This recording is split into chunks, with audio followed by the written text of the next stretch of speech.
اعوذ باللہ من الشیطان الرجیم بسم اللہ الرحمن الرحیم وَإِذَا رَأَيْتَ الَّذِينَ يَخُوضُونَ فِي آيَاتِنَا فَأَعْرِضْ عَنْهُمْ حَتَّى يَخُوضُوا فِي حَدِيثٍ غَيْرِهِ وَإِمَّا يُنْسِيَنَّكَ الشَّيْطَانُ فَلَا تَقْعُدْ بَعْدَ الذِّكْرَى مَعَ الْقَوْمِ الظَّالِمِينَ۔ یہ سورہ انعام کی آیت نمبر 68 ہے۔ گزشتہ آیات کے اندر اللہ تبارک و تعالی نے یہ بتایا تھا کہ اے میرے محبوب، آپ انہیں یہ کہہ دیجئے کہ اللہ تبارک و تعالی قادر ہے کہ تمہارے اوپر کوئی عذاب بھیجے اوپر سے، یا تمہارے پاؤں کے نیچے سے عذاب بھیجے، یا پھر تمہیں آپس میں لڑا دے فرقے بنا کر، اور بعض کو بعض کے ذریعے جو مزہ چکھائے۔ اور فرمایا کہ دیکھیں ہم اپنی آیات کو کس طرح کھول کھول کر بیان کرتے ہیں، اور یہ بھی بتایا کہ آپ کی قوم نے جو ہے اس قرآن کو جھٹلایا جو کہ سچ اور حق ہے۔ اور آپ یہ بھی ان سے کہہ دیں کہ میں آپ کے اوپر داروغہ اور نگران نہیں ہوں، اور ہر خبر کے لیے ایک وقت مقرر ہے، عنقریب تم جان لو گے۔ میں نے کل تفصیلی گفتگو آپ حضرات کے سامنے کی تھی۔ اللہ تبارک و تعالی کے جو 3 قسم کے عذابات ہیں جن کا یہاں تذکرہ ہے، جو اوپر سے آنے والا عذاب، نیچے سے آنے والا عذاب، اور تیسرا جو شکل کا عذاب ہے وہ آپس میں فرقے، گروہ بندیاں، جماعت بندی، پارٹی بازیاں یہ ہوں۔ تو پہلی 2 دعاؤں کے متعلق تو حضور نبی رحمت صلی اللہ علیہ وسلم نے فرمایا کہ میں نے اللہ سے پناہ مانگی، اللہ تعالیٰ نے مجھے اس کی پناہ دے دی۔ تیسری کے متعلق اللہ کے نبی نے فرمایا کہ یہ پہلی 2 سے تھوڑی سہل ہے، آسان ہے۔ اور ایک دوسری حدیث میں بھی میں نے بتایا تھا آپ کو، سعد بن ابی وقاص کی روایت، کہ آپ صلی اللہ علیہ وسلم نے فرمایا کہ میں نے جو ہے 3 دعائیں اللہ سے مانگی، ان میں سے 2 کو قبول کر لیا اور تیسری سے مجھے روک دیا گیا۔ وہ تیسری یہ تھی کہ میری امت کے اندر جو ہے گروہ بندی نہ ہو، تفرقہ بازی نہ ہو، پارٹی بازی نہ ہو۔ تو اللہ نے اس دعا سے اپنے نبی کو روک دیا۔ بہرحال یہ فرقہ بندیاں، پارٹی بازی، تفرقہ بازی، یہ بھی اللہ کا عذاب ہے۔ کیا ہے؟ اللہ کا عذاب ہے۔ علامہ اقبال نے آج سے تقریباً 80 سال پہلے آج کے حالات کو دیکھ کر، اللہ تعالیٰ نے چونکہ بڑے آدمی تھے، فلسفی آدمی تھے، اور اللہ تعالیٰ ان کے اوپر کچھ اشعار یعنی کہ بطور الہام بھی ان کے اوپر بھیجتے تھے، تو انہوں نے آج سے تقریباً 70-80 سال پہلے جو ہے آج کے دور کی جو ہے تصویر کشی کی ہے۔ وہ کہتے ہیں کہ کل مذہب پوچھ کر بخش دی اس نے جان میری، کل مذہب پوچھ کر اس نے بخش دی جان میری، آج فرقہ پوچھ کر اس نے لے لی جان میری، آج فرقہ پوچھ کر اس نے لے لی جان میری۔ بھائی کون ہے؟ دیوبندی، چل بھائی سائڈ ہو جا، شیعہ ہے سائڈ ہو جا، بھائی بریلوی سائڈ ہو جا بھائی۔ تو اس طرح یعنی کہ آج مسلمانوں کو کاٹا جا رہا ہے، مارا جا رہا ہے۔ مت کرو رفع یدین پر اتنی بحث مسلمانوں، مت کرو رفع یدین پر اتنی بحث مسلمانوں، نماز تو اس کی بھی ہو جاتی ہے جس کے ہاتھ نہیں، نماز تو اس کی بھی ہو جاتی ہے جس کے ہاتھ نہیں ہے، جس کے ہاتھ کٹے ہوئے ہیں۔ اللہ تعالیٰ یعنی کہ اس کی بھی نماز کر دے دو، نماز اس کی بھی ہوتی ہے، لیکن ہم اس بحث مباحثے میں پڑے ہوئے ہیں۔ اور کہتے ہیں کہ تم ہاتھ چھوڑنے اور ہاتھ باندھنے پر بحث میں لگے رہو، تم ہاتھ چھوڑنے اور ہاتھ باندھنے پر بحث میں لگے رہو، اور دشمن تمہارے ہاتھ کاٹنے کی سازش میں لگے ہیں، دشمن تمہارے ہاتھ کاٹنے کی سازش میں لگے ہیں۔ دنیا کے فریب میں ہم نے ہزاروں سجدے قضا کر ڈالے، دنیا کے فریب میں ہم نے ہزاروں سجدے قضا کر ڈالے، ہمارے جنت کے سردار نے تو تیروں کی برسات میں بھی نماز قضا نہیں کی، ہمارے جنت کے سردار نے تو تیروں کی برسات میں بھی نماز قضا نہیں کی۔ سجدہ عشق ہو تو عبادت میں مزہ آتا ہے، سجدہ عشق ہو تو عبادت میں مزہ آتا ہے، خالی سجدوں میں تو دنیا ہی بسا کرتی ہے، خالی سجدوں میں تو دنیا ہی بسا کرتی ہے۔ تیرے سجدے کہیں تجھے کافر نہ کر دیں، تیرے سجدے کہیں تجھے کافر نہ کر دیں، تو جھکتا کہیں اور سوچتا کہیں اور ہے، تو جھکتا کہیں اور سوچتا کہیں اور ہے۔ لوگ کہتے ہیں بس فرض ادا کرنا ہے،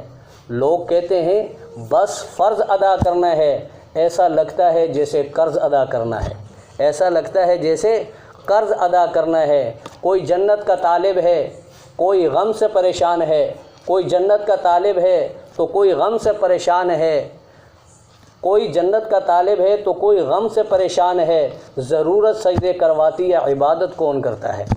سب اپنی اپنی ضرورتیں لے کے عبادت کرتے ہیں، کوئی پریشان میں ہے، کوئی کیا یعنی کہ اس میں، تو سارے اپنی ضروریات کے لیے سجدے کرتے ہیں۔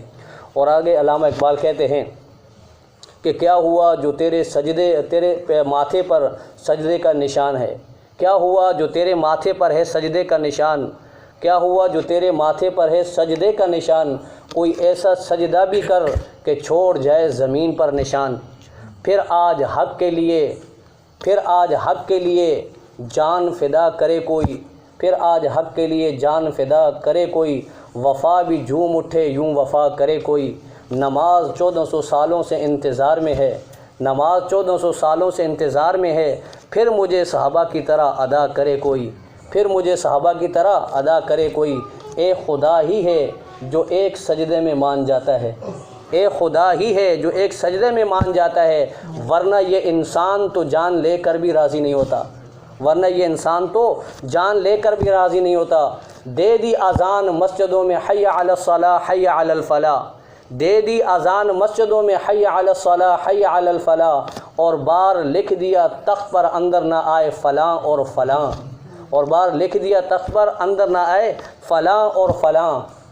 اور آگے کہتے ہیں کہ شیطان بھی خوف کھاتا ہے آج کے مسلمان کو دیکھ کر، شیطان بھی خوف کھاتا ہے آج کے مسلمان کو دیکھ کر، نماز بھی پڑھتا ہے تو مسجد کے نام دیکھ دیکھ کر، نماز بھی پڑھتا ہے تو مسجد کے نام دیکھ دیکھ کر۔ آج مسلمانوں کے ہر فرقے نے ایک دوسرے کو کافر کہا، آج مسلمانوں کے ہر فرقے نے ایک دوسرے کو کافر کہا، ایک کافر ہی ہے جس نے ہم سب کو مسلمان کہا۔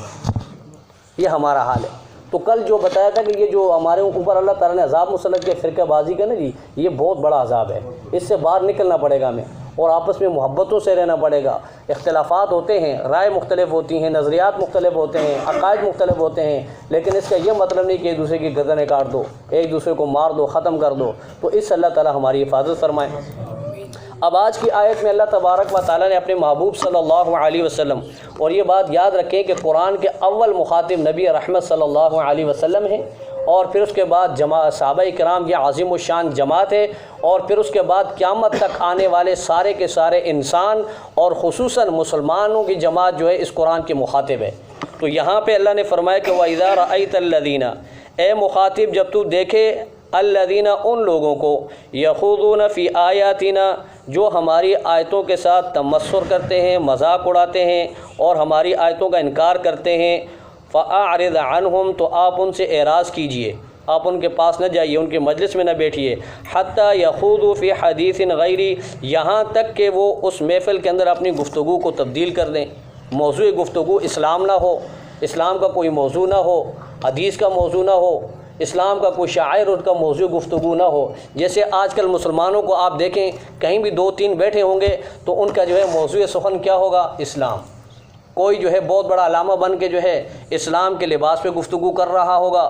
کوئی جو ہے اسلام کے پردے کے اوپر گفتگو کر رہا ہوگا، کوئی داڑھی کے اوپر بحث کر رہا ہوگا، کوئی عمامے کے اوپر بحث کر رہا ہوگا، کوئی شلوار ٹخنوں سے اوپر رکھنے پر بحث ہو رہی ہوگی، اور کوئی کیا کر رہا ہوگا، کوئی کہہ رہا موضوع سخن اسلام ہوگا۔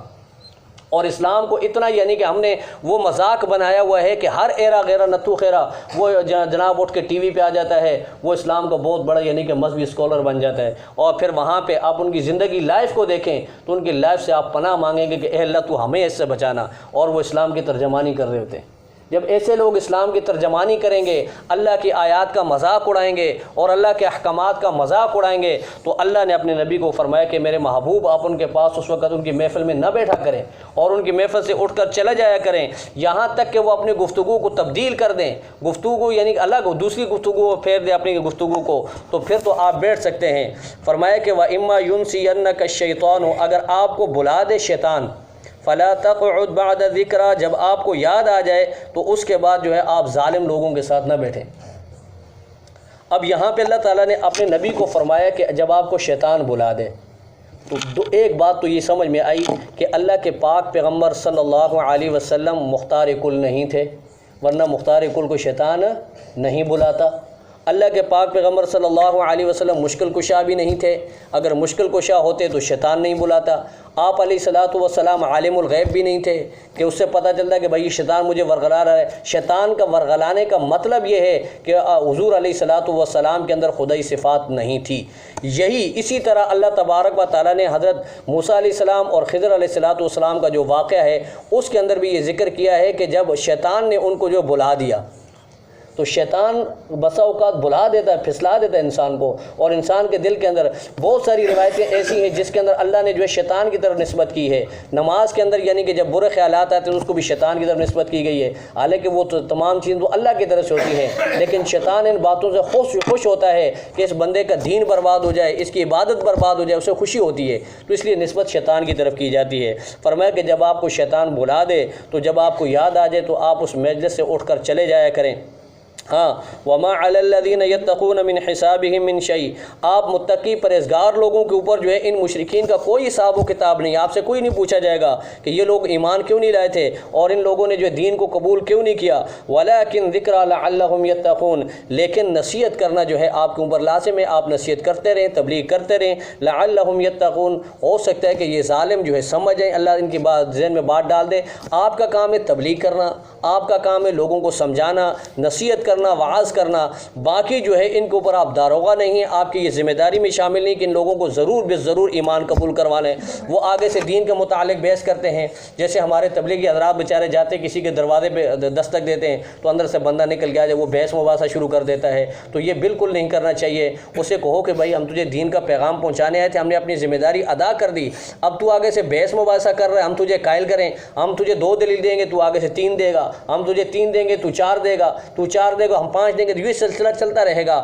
تو کسی کو آپ قائل نہیں کر سکتے، بلکہ آپ نے اس کو دین حق پہنچا دینا ہے۔ اگر وہ قبول کرتا ہے فبہا ونعما، نہیں کرتا تو اس کے لیے اپنا وبال ہے، آپ کے اوپر اس کی کوئی ذمہ داری نہیں۔ اور فرمایا کہ وما علی الذین یتقون من حسابہم من شیء، آپ پرہیزگاروں اور متقی لوگوں پر جو ہے ان مشرکین کا کوئی حساب نہیں کافروں کا۔ ولکن ذکر لعلہم یتقون، لیکن آپ کے اوپر لازم ہے کہ آپ ان کو نصیحت کرتے رہیں، تبلیغ کرتے رہیں۔ ہو سکتا ہے کہ اللہ تبارک و تعالی ان ظالموں کو بھی جو ہے عذاب سے بچا لے اور یہ اللہ کے یعنی کہ ایمان قبول کر لے، دین قبول کر لیں۔ اب ظاہر بات ہے دنیا کے اندر جو شخص کفر کی حالت میں رہے گا اور کفر کی حالت میں اس کی جب موت آئے گی، وہ دنیا سے چلا گیا تو اس کے پاس کامیابی کی کوئی گارنٹی نہیں، اس کے پاس کامیابی کا کوئی معیار موجود نہیں، کامیابی کی کوئی دلیل نہیں ہے، اور کامیابی کو اللہ تعالیٰ نے دین کے ساتھ جوڑا ہے۔ اگر دین حق اس کے پاس ہوگا، ایمان اس کے پاس ہوگا، اعمال اس کے پاس ہوں گے تو اللہ تبارک و تعالیٰ آخرت میں اسے کامیاب کر دیں گے، ورنہ وہ ناکام ہو جائے گا، 100% ناکام ہوگا۔ تو اللہ تبارک و تعالیٰ کی بارگاہ میں دعا ہے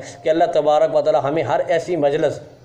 جو اللہ کے احکامات کا مذاق اڑانے والی ہو، جس کے اندر اللہ کے احکامات کا تمسخر کیا جا رہا ہو، اور جہاں اللہ کی باتوں سے مذاق اڑایا جا رہا ہو، دیندار لوگوں کا مذاق اڑایا جا رہا، اللہ کریم ہم سب کو اجتناب کی توفیق عطا فرمائے، اور اللہ کریم جو ہمارا فریضہ دعوت و تبلیغ کا، اللہ کریم ہم سب کو احسن طریقے سے اس کو انجام دینے کی توفیق عطا فرمائے۔ وآخر دعوانا ان الحمد للہ رب العالمین۔ اللہم صلی علی سیدنا و مولانا محمد وعلی آل سیدنا و مولانا محمد وبارک وسلم۔ ربنا تقبل منا انک انت السمیع العلیم وتب علینا انک انت التواب الرحیم، وصلی اللہ تعالی علی خیر خلقہ محمد وعلی آلہ وصحبہ اجمعین۔